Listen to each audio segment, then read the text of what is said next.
हमारे देश में गाय एक राजनीतिक पशु बन गया है, जिसके जरिए तमाम राजनीतिक दल वोटों का दोहन करने का अथक प्रयास कर रहे हैं। कुल मिलाकर गाय इन दिनों राजनीति की शतरंज का मोहरा बन गई है।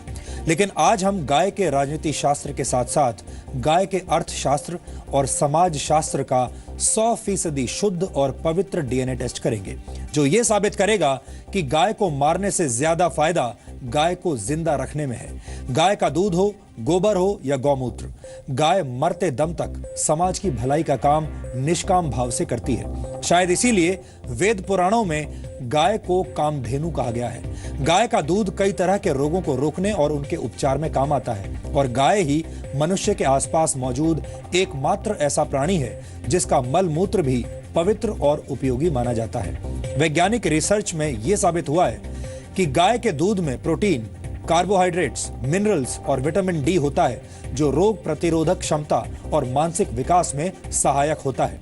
यह भी माना जाता है कि यज्ञ और हवन के दौरान गाय के दूध के घी की आहुति इसलिए दी जाती है क्योंकि इससे हवा में ऑक्सीजन का लेवल बढ़ता है। वैज्ञानिक रिसर्च में यह भी साबित हुआ है कि गौमूत्र में मौजूद तत्वों का सेवन कैंसर और टीबी जैसी बीमारियों में फायदेमंद होता है।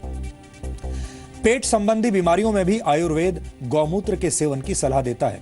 और आपको यह जानकर बेहद हैरानी होगी कि अमेरिका ने गौमूत्र उत्पादों से जुड़े 4 पेटेंट्स ले लिए हैं। अमेरिका हर वर्ष भारत से गौमूत्र आयात करता है और उससे कैंसर की दवा बनाता है। गाय का गोबर भी गौमूत्र की तरह ही मूल्यवान होता है।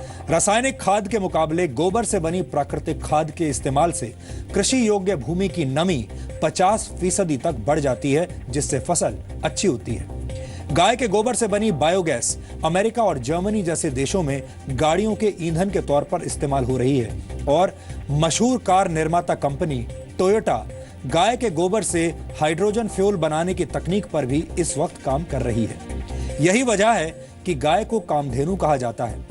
अब हम आपको गाय के इसी कामधेनु अवतार का एक पवित्र डीएनए टेस्ट दिखाना चाहते हैं। इस विश्लेषण को देखने के बाद आप खुद ये तय कर पाएंगे कि गाय को जिंदा रखने में ज्यादा फायदा है या फिर मार देने में।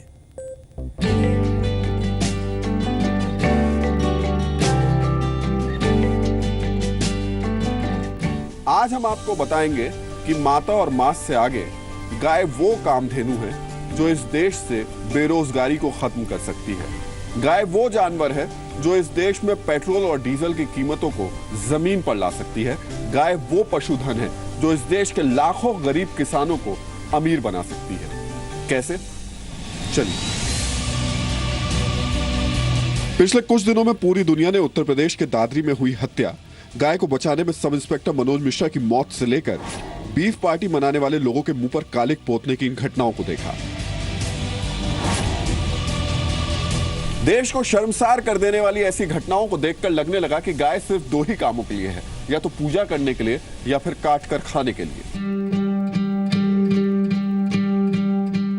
लेकिन आप हैरान रह जाएंगे, जो गाय दूध नहीं दे सकती, जिसके हाथ पैर बेकार हो चुके हैं, जिसे बेकार समझकर सड़क पर छोड़ दिया जाता है, जिसे 5-6 हजार के लिए मांस का टुकड़ा समझा जाता है, वो गाय हर महीने एक बेरोजगार को सिर्फ गोबर और गौमूत्र से 5 से 6 हजार रुपए का रोजगार दे सकती है। गाय गौ का मूत्र भी हमने काफी 10 रुपये लीटर भी लगाए तो भी 5 लीटर 50 के हिसाब में 8-10 हजार महीने का तो एक गाय आराम से आपको गोबर मूत्र दे सकती है। गोबर और मूत्र दे सकती है, जो कि लोगों की नजरों में नकारा है, जो किसी काम की भी नहीं वो गाय।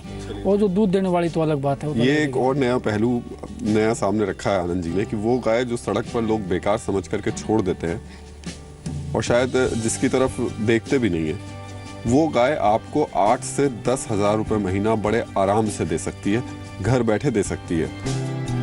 हरियाणा की इस गौशाला में करीब 1100 ऐसी गाय हैं जो दूध नहीं देती, सिर्फ गोबर और गोमूत्र देती है, और यही गोबर और गोमूत्र 100 से ज्यादा लोगों को रोजगार दे रहा है। हमारे पास जितना जो हम काम करने वाले हमारी थोड़ी ग्रोथ कम है, इसलिए हम अभी हमारा 3.5 करोड़ रुपए का साल का 3 करोड़ रुपए सालाना सर टर्नओवर है। और बेकार गायों से आप कमा रहे हैं। हाँ जी, 3.5 करोड़ रुपए में से काम इससे जो कर रहे हैं हम। मैं तो एक और कहूँगा, जितने भी बेरोजगार भाई है या पढ़े लिखे भाई है, आप इसको बिजनेस बनाएं, गाय को बांधे, इसके लिए ट्रेनिंग हम देंगे, मार्केटिंग की व्यवस्था हम करेंगे तो ये क्वालिटी का काम करे और बढ़िया काम करे तो गाय एक चलती फिरती फैक्ट्री है और कोई काम करने की ज़रूरत नहीं है। नौजवान पढ़े लिखे भाई ये काम कर सकते हैं। इसके सिर्फ 50% गोमूत्र है, उसको लेकर फिल्टर करके 50% उसका अर्क निकाला जाता है और वो भट्टी से निकलता है, कंडेंस करके उसको वेपर्स को कंडेंस करके निकाला जाता है। बड़े आराम से घर पर निकाला जा सकता है। तो फिर उसकी कीमत कितनी हो जाएगी? उसकी कीमत यहाँ हम इसको 100 रुपये में दे रहे हैं, 485 ml। तो जस्ट ये आपको 250 रुपये पर लीटर पड़ जाएगा। हम ये बताना चाह रहे हैं कि एक देश में ना जाने कितने लोग बेरोजगार घूम रहे होंगे और उनके सामने ही कितनी बेकार गाय घूम रही होंगी। तो ये दोनों अगर मिल जाएं तो दोनों का भला हो जाएगा। यानी दूध देना बंद करने के बाद भी गाय कामधेनु बनी रहती है, जो लोगों के लिए न सिर्फ रुपए कमाने का जरिया बनती है बल्कि इंसान की जिंदगी भी बचाती है। कैंसर और HIV, हेपेटाइटिस भी, आर्पिक अल्सर जैसे जैसे हमारे 99% रिजल्ट है। हमारे पास अगर कैंसर का पेशेंट का लीवर ठीक हो, खाना पीना खाता हो, हम एग्रीमेंट कर सकते हैं पेशेंट को ठीक करने का। मतलब आप साइन करके देते हैं? बिल्कुल साइन करके दे देंगे। हमारे पास यहाँ अगर छोड़ देंगे तो हम बिल्कुल 100% ठीक कर देंगे। कैसे ठीक करेंगे उसको? हम हमारी पद्धति से ठीक करेंगे, गोपैथी से, गौमूत्र से और जो पंचगव्य से हम जो हमारी दवाई तैयार करते हैं। बड़ा अफसोस होता है जब कोई पूर्व न्यायाधीश या विधायक सरेआम बीफ खाने का दम भरता है और धर्म का झंडा उठाने वाला कोई शख्स चेहरे पर कालिक पोत देता है। सवाल उठता है, भड़काऊ ट्वीट और भाषण देने वाले ये पढ़े लिखे लोग क्या बेरोजगारी दूर करने के गाय के इस पहलू को लोगों को समझा और बता नहीं सकते थे? गाय का फायदा सिर्फ गोमूत्र तक नहीं है, गाय के गोबर से बनने वाली खाद के बारे में तो सबको पता है। ये प्रत्यक्ष को प्रमाण की आवश्यकता नहीं है। गंध जहाँ होगा, गोबर होगा, मूत्र होगा, मक्खी अवश्य आएगी, लेकिन आप यहाँ देखिए मक्खी मच्छर एक भी नहीं। ये इसकी पहचान है। तो ये किसानों को बताते हैं कि किस प्रकार से ये पौधे में जो पेस्टिसाइड्स है, कीड़े मकोड़े हैं, उनको कैसे दूर फसलों से करता है। लेकिन अब गोबर से तैयार हो रहे बायो वाटर की नई तकनीक फसल के उत्पादन और गुणवत्ता को बढ़ा रही है। डॉक्टर संजीव, ये बायो वाटर क्या है और इसका फायदा क्या है? ये जो बायोगैस बनने के बाद जो बाई प्रोडक्ट बचता है उसमें इस प्लांट में सॉलिड जो गोबर है उसको अलग निकाल दिया जाता है और जो लिक्विड वाटर है उसको अलग निकाल दिया जाता है। तो जो लिक्विड वाटर है उसमें गोबर और गौमूत्र है, उसको हम यहाँ से टैंक में भर के ले जाते हैं। हमने अपने फार्म पे टैंक बनाए हुए हैं, उसमें हम बायो वाटर को डालते हैं और उसमें बैक्टीरिया हम कल्चर करते हैं।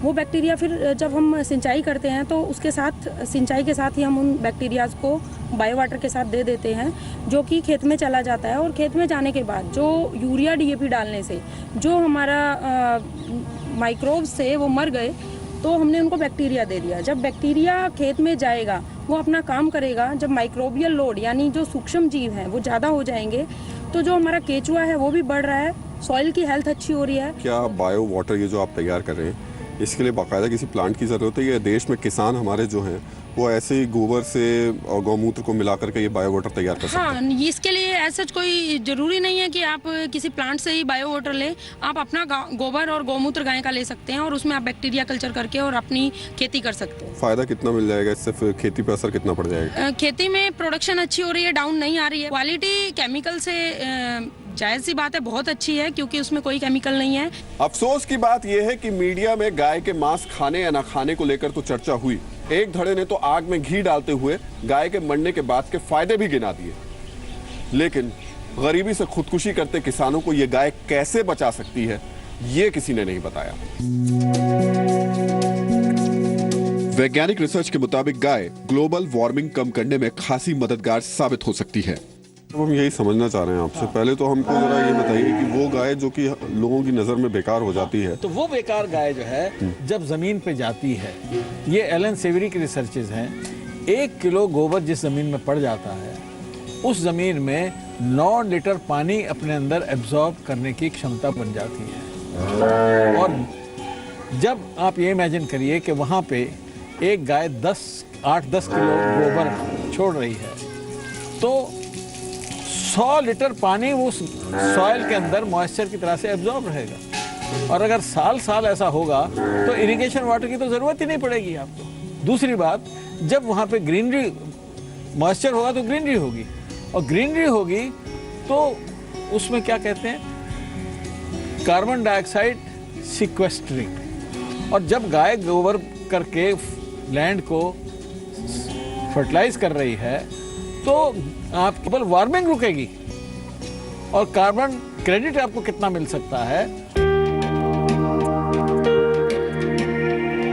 क्या आप यकीन करेंगे कि गाय का गोबर आने वाले वक्त में सीएनजी की तर्ज पर पेट्रोल और डीजल का नया विकल्प बन सकता है? हरियाणा में इसका एक पायलट प्रोजेक्ट भी शुरू हो गया है।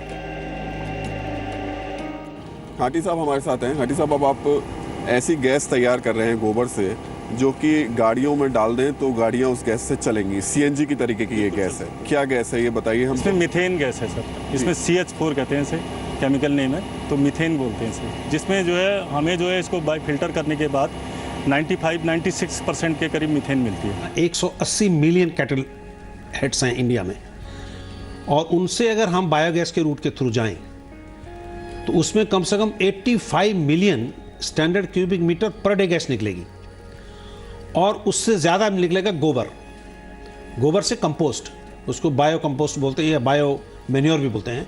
तो एक रूट है कि बायो मैन्योर मिली खेती के लिए, और बड़ी खुशहाली रहेगी, ये यूरिया से 10 टाइम बढ़िया खाद है।